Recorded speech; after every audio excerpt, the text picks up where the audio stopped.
Vais-je prendre ma retraite? Je réponds à cette question dans cette vidéo, et vous pouvez aller directement à la réponse si vous le souhaitez. Je pense qu'il est plus logique d'expliquer. J'ai lancé cette chaîne YouTube en 2011, après avoir quitté mon emploi à temps plein. Bienvenue sur Veritasium, en kilogrammes. J'enseignais 15 heures par semaine pour payer les factures. Mais les 40 à 50 autres heures par semaine, je les passais à faire des vidéos sur cette chaîne, et je ne le faisais pas pour l'argent. Personne n'a commencé à cette époque pour ça, car il n'y avait presque pas d'argent à gagner. Lors de ma première année à travailler à temps plein, j'ai gagné 840 $. Lors de ma deuxième année, j'ai gagné 12 000 $. La véritable raison pour laquelle j'ai créé Veritasium, c'est parce que cela m'a permis de combiner les 3 choses que j'ai toujours aimé faire le plus.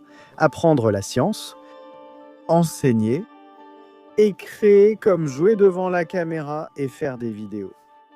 Je ne me suis pas lancé là-dedans pour créer une entreprise. Personnellement, je pense que je serais mauvais pour vendre des choses. Je ne fais pas partie de ceux qui disent « Tu dois essayer ça, ça va changer ta vie ». Tu sais, en 2015, j'ai lancé sur Kickstarter un kit de modélisation moléculaire magnétique appelé Snatoms. Et je le vends toujours sur Amazon, mais j'en parle rarement parce que je ne veux pas vous embêter. Je me dis que si tu cherches ça, peut-être tu le trouveras. Bonjour. Trop bien. Merci. Je ne vous demande presque jamais de liker, commenter ou vous abonner. Je tiens à vous remercier de regarder. Je me dis que vous savez ce que vous voulez et je ne suis pas expert en croissance. Nous ne vendons ni produits bon marché, ni t-shirts, ni sweat à capuche. Je veux que vous tiriez plus de valeur de moi que ce que je tire de vous. Vous savez, la seule chose qui me passionne vraiment, c'est la vérité. Et la meilleure façon d'atteindre la vérité, c'est par la science. Notre univers est exceptionnel et beaucoup ignorent son véritable fonctionnement. Comment le bateau avance-t-il? Ouais, c'est bon, mais ça n'a pas... Enfin, voilà. Eh bien, je sais que c'est le cas, mais encore une fois, je n'ai pas toutes les réponses. Je pense que ce n'est pas seulement regrettable, ça a de réelles conséquences négatives. En 1958, le docteur Benjamin Spock a écrit dans Baby and Child Care que les bébés devaient dormir sur le ventre pour éviter l'étouffement avec leur vomi. Et ce livre s'est mieux vendu que tous les autres livres, sauf la Bible, pendant ses 52 ans d'impression, donc il a eu une grande influence. Mais lorsque des études empiriques ont montré que les bébés dormant sur le ventre étaient en réalité plus susceptibles de mourir du syndrome de mort subite du nourrisson, eh bien le livre n'a pas été mis à jour rapidement. Il a été imprimé avec les mêmes mauvais conseils pendant des décennies, ce qui a entraîné environ 50 000 décès inutiles. Nous vivons mieux et plus heureux en accord avec la réalité du monde qu'avec son apparence, ou avec la façon dont nous aimerions qu'il soit. C'est pourquoi dans chacune de mes vidéos, il y a toujours cette question sous-jacente. Comment savons-nous ce qui est vrai? Comment saurions-nous si nous avions tort? Parce que je veux augmenter le niveau de pensée critique dans le monde, c'est la mission fondamentale de Veritasium. Jusqu'à présent, c'est essentiellement juste. En 2013, j'ai eu la chance que cette chaîne YouTube, qui était mon travail de rêve, commence à générer suffisamment de revenus pour en vivre. J'ai quitté tous mes autres emplois, c'est désormais mon activité principale. Je n'arrive pas à croire tout ce que j'ai pu faire. Et je veux te remercier, toi qui as regardé au moins une de ces vidéos, d'avoir rendu tout cela possible. Mais je dois reconnaître ma plus grande peur, et ce que je pense être le plus grand défi pour tout créateur, c'est la précarité. C'est un métier qui comporte beaucoup d'incertitudes. Je veux dire, combien vous gagnez chaque mois dépend du nombre de vues que votre chaîne a eu ce mois-là. Et puis, il y a la section des commentaires. Et le fait que votre estime de soi est essentiellement liée à la façon dont vos vidéos sont reçues. Mais de loin, la plus grande source d'incertitude, c'est simplement de ne pas savoir quand tout cela va s'arrêter. Par exemple, quand allez-vous publier votre dernière vidéo à succès? Quand ne pourrez-vous plus gagner votre vie en faisant ce que vous faisiez jusqu'à présent? En 2018, j'ai eu un appel avec mon contact chez YouTube qui m'a dit « Reste pertinent ». Oui, ça m'a un peu piqué. Je ne vais pas citer de nom, mais j'ai vu des amis et d'autres créateurs arrêter de produire du contenu pour de nombreuses raisons. Blessures, maladies graves, par exemple. Je connais aussi des youtubeurs qui ont été annulés ou démonétisés. Je veux dire, il y a 1 million de façons pour que les choses tournent mal, et vraiment une seule façon pour qu'elles continuent à bien se passer. La perspective la plus inquiétante, selon moi, est que l'algorithme de YouTube cesse soudainement de montrer tes vidéos. Je pense que c'est le plus effrayant parce que c'est tellement courant et que c'est complètement hors de ton contrôle. Un violoniste dans l'une de ses pièces frappait apparemment sur la façon dont j'ai géré cette précarité, c'était en limitant mes dépenses.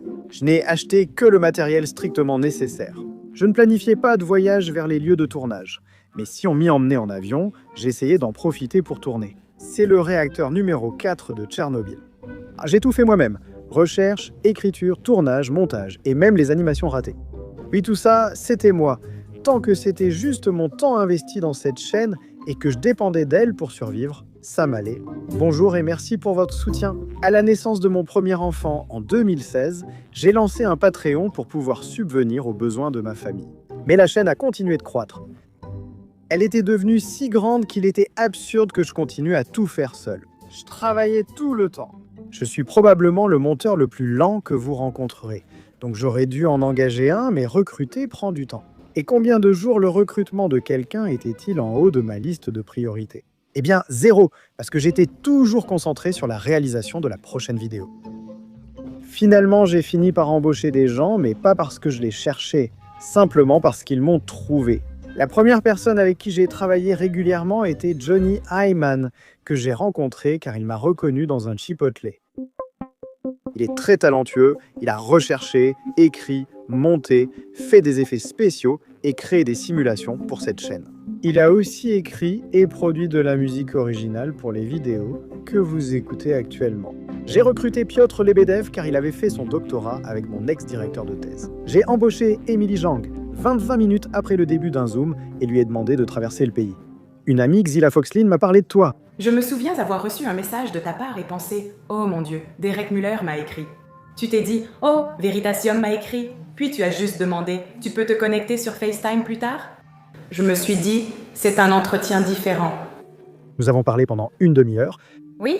Et puis j'ai dit « Tu veux travailler avec moi? Tu veux venir à Los Angeles? Et genre, qu'on travaille ensemble ?» Et j'ai répondu « Oui, quand ?» Et tu as dit « Dès que tu peux ». La seule personne que j'ai vraiment recrutée via un site d'emploi est mon monteur, Trenton. Mes animateurs principaux, Ivy et Fabio, ont été trouvés par mail à froid. Qu'as-tu dit? Et j'ai dit, est-ce que vous cherchez quelqu'un pour avoir de bonnes animations? Et tu as répondu, oui, absolument. Ivy m'a écrit, j'ai vu tes animations, je peux faire mieux. J'étais pas aussi directe. J'étais un peu vexé en lisant le mail, mais je me suis aussi dit, eh bien si tu penses pouvoir faire mieux, montre-moi ça. Nous avons accueilli notre premier stagiaire, Casper, suite à un mail spontané. Oui. Non, t'as dit non. On a dit non. Tu as dit qu'on ne peut pas faire ça maintenant. Mais aimerais-tu faire des recherches, écrire et produire une vidéo en tant que freelance? Et moi j'étais genre... C'est complètement fou. En bref, je n'étais pas très doué pour trouver des gens, mais si eux me trouvaient et semblaient corrects, alors j'étais content de leur donner une chance. En 2021, j'avais cette petite équipe talentueuse de scénaristes-producteurs, d'animateurs et d'un monteur. Donc vous pourriez penser que je pourrais leur déléguer des tâches et travailler moins d'heures, mais en réalité, c'est le contraire qui s'est produit. Je travaillais plus qu'avant parce que je devais préparer des choses pour eux et je devais les former. Je montais encore environ la moitié des vidéos, l'autre moitié. Je traversais souvent Los Angeles en pleine nuit pour récupérer un disque dur chez mon monteur, parce que c'était la méthode de transfert de données la plus rapide que nous avions trouvée. Et puis je rentrais chez moi, je mettais le fichier en ligne et je lançais la vidéo avant 6 h du matin. Cette année-là, j'ai passé plus de nuits blanches que n'importe quelle autre année de ma vie, y compris à l'université. Il y a eu de nombreuses soirées où, au lieu de border mes enfants, j'étais en bas dans le bureau à faire des vidéos pour cette chaîne. C'est à ce moment-là que ma fiancée m'a dit quelque chose que je savais déjà, à savoir que ce n'était pas tenable. Et oui, elle restait ma fiancée. Parce que même si nous nous étions fiancés 7 ans plus tôt et avions eu 3 enfants ensemble, nous n'avions pas trouvé le temps d'organiser un mariage. Donc le moment était plutôt parfait quand, en 2022, ces deux gars, Owen et Yann, m'ont approché pour investir dans Veritasium. Ils avaient créé une entreprise appelée Electrify, avec pour objectif déclaré d'aider les créateurs éducatifs à développer de meilleures entreprises et à atteindre un équilibre entre vie professionnelle et vie privée. Nous aimions Veritasium pour ce qu'il faisait depuis 13 ans à ce moment-là. Nous voulons simplement poursuivre et faire encore plus de ces choses formidables. Donc l'offre qu'ils m'ont faite était celle-ci. Ils achèteraient une part de l'entreprise, mais je resterais propriétaire. Ils s'occuperaient de choses comme l'embauche, la production, la logistique, tu sais, la conformité de l'entreprise, les impôts, tout ce genre de choses, et ils réduiraient mes heures de travail. C'était vraiment l'offre idéale au bon moment. Je n'ai jamais voulu gérer l'embauche, les impôts et tout ça. Je voulais juste faire des vidéos, tu vois, ça a toujours été ça. Apprendre la science, faire une super vidéo. En plus, avec l'argent qu'ils versaient immédiatement en échange de parts, ça réduisait la précarité liée au fait d'être créateur. À l'arrivée de l'IA sur le marché et des formats courts, l'incertitude était bien plus grande que d'habitude. Cela me permettrait de subvenir aux besoins de ma famille. Ce qui, surtout avec moins d'heures de travail, me laisserait beaucoup plus de temps à consacrer. Donc c'était vraiment une évidence. J'ai signé l'accord en avril 2023 et depuis, Veritasium appartient et est géré par moi et Electrify. J'ai vu certains commentaires s'inquiéter de la façon dont l'investissement pourrait affecter la chaîne, ce que je comprends tout à fait. Vont-ils réduire les coûts, baisser la qualité et produire plus de vidéos pour augmenter les profits à court terme? Mais heureusement, vous n'avez pas à vous demander ce que fera Electrify, car nous travaillons déjà ensemble depuis presque 3 ans. Donc je peux vous montrer ce que nous avons fait. Nous avons produit certaines des vidéos les plus réussies de l'histoire de la chaîne. En fait, les 3 vidéos sur lesquelles vous avez collectivement passé le plus de temps à regarder ont toutes été produites pendant cette période. Les vidéos sur les produits chimiques éternels, les LED bleus et les trous noirs, les trous blancs et les trous de verre. Des vidéos comme celle-ci ont régulièrement augmenté le temps que les gens passent à regarder Veritasium. En fait, ces 4 derniers mois ont enregistré un temps record passé par les gens à regarder la chaîne. Depuis l'accord, le nombre d'abonnés sur la chaîne a augmenté de 50%. Ces résultats n'ont pas été obtenus simplement en produisant plus de vidéos. En fait, le nombre de vidéos principales sur la chaîne est resté pratiquement constant. Nous n'avons pas non plus essayé de faire des vidéos plus courtes. Nous avons continué à approfondir des sujets scientifiques complexes et à cause de cela, la durée des vidéos a continué d'augmenter. Cette tendance a commencé avant Electrify. Notre développement s'explique surtout par l'ajout de personnel. Il y a maintenant plus de 30 personnes qui travaillent sur Veritasium. Des scénaristes-réalisateurs, chercheurs, illustrateurs, animateurs, monteurs et personnel de production, ce sont eux qui créent certaines de vos vidéos préférées.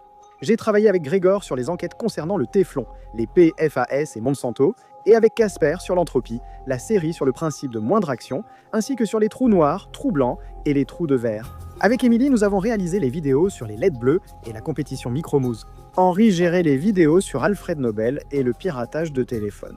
Sully a exploré la construction de la tour Citicorp, la superglue et ce qui est arrivé à Amelia Earhart. Pierre a écrit et réalisé les vidéos sur Oppenheimer et les sabres japonais. Amelia a fait de même pour les moteurs à réaction et les batteries lithium-ion. Jacques a réalisé les vidéos sur les lois de puissance et les 6 degrés de séparation. Je pourrais continuer, mais le fait est que, loin de réduire les coûts avec Electrify, les dépenses ont été multipliées par 4. La majeure partie de cela va à l'équipe. Nous sommes dispersés dans le monde, mais nous nous réunissons quelques fois par an pour nous retrouver et progresser. Quand vous voyez une scène magnifiquement animée, ce n'est pas de l'intelligence artificielle, cela a été dessiné à la main par une personne et animé par une personne également. Nos vidéos sont désormais scénarisées de façon très professionnelle, comme un studio de cinéma, et nous bénéficions aussi d'autres soutiens. Des vidéos comme celles sur les PFAS ou Monsanto peuvent mettre de grandes entreprises en colère. Et si nous avons pu les réaliser, c'est parce que nous avons désormais accès à une équipe juridique capable de nous conseiller correctement. Tu peux soumettre des éléments à l'équipe juridique pour vérifier si c'est autorisé. Donc je veux dire, ça élargit nos capacités. Tu sais, améliorer le niveau de pensée critique dans le monde est un objectif ambitieux. Mais de mon côté, je m'y suis attaqué presque exclusivement en réalisant des vidéos YouTube. Je n'avais ni le temps, ni la capacité de faire autre chose. Avec plus de personnes et de ressources, nous avons élargi notre approche. Nous publions régulièrement des vidéos sur TikTok et Instagram et créons des courts-métrages originaux pour YouTube. Nous avons doublé nos vidéos les plus réussies dans des langues comme l'indonésien, le thaï, le vietnamien, l'arabe et le turc, en plus de maintenir des chaînes dédiées dans d'autres langues. Chaque semaine, nous publions une newsletter scientifique gratuite et avons lancé un jeu de quiz avec plus de 11 000 contributeurs. D'autres projets, comme des podcasts et de nouvelles chaînes, sont en préparation. Maintenant, certaines de ces choses ne vous attireront peut-être pas, et c'est très bien, mais j'espère que vous serez d'accord avec moi pour dire que le monde se porte mieux avec plus de contenu scientifique rigoureusement produit. Vous savez, tous nos faits sont vérifiés en interne, et nous faisons également appel à plusieurs experts pour chaque vidéo. Nous leur soumettons notre travail afin de nous assurer que tout est correct. Nous publions également des versions préliminaires à nos soutiens sur Patreon, qui nous aident gracieusement à repérer les erreurs. Si jamais nous faisons une erreur, et je sais que cela arrive, eh bien faites-le nous savoir. J'accueille volontiers vos critiques constructives. Aidez-nous à nous améliorer. Quant à moi, j'ai pu réduire ma charge de travail et passer plus de temps avec mes 4 enfants maintenant. Cet été, nous avons voyagé aux Açores, en Islande, fait du vélo autour d'Amsterdam et rendu visite à ma famille à Vancouver. Et juste le mois dernier, je me suis enfin marié avec mon épouse brillante et magnifique, ici au Portugal.